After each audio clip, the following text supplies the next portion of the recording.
Sentado en la terraza de la playa, atardecido ya, contemplo a dos muchachas que se besan con malicia en los labios, recreándose como brisa de julio entre bromas y risas por la clara provocación que brindan.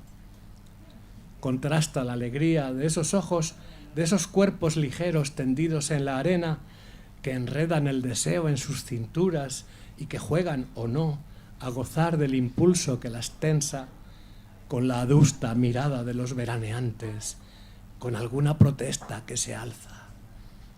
Veraneantes han tolerado gritos, balonazos, torpes surfistas consumaces, motos acuáticas, perros que se sacuden en la arena, canciones del verano durante todo el día. Han leído la prensa imperturbables bajo un sol de injusticia o a la sombra, pero se les abronca el ánimo porque dos muchachitas en topless celebran la existencia. Al cabo de un buen rato, las dos adolescentes, con sus bikinis húmedos, se alejan de la mano, de espaldas a la noche declinante, hacia unas rocas solitarias que el crepúsculo incendia.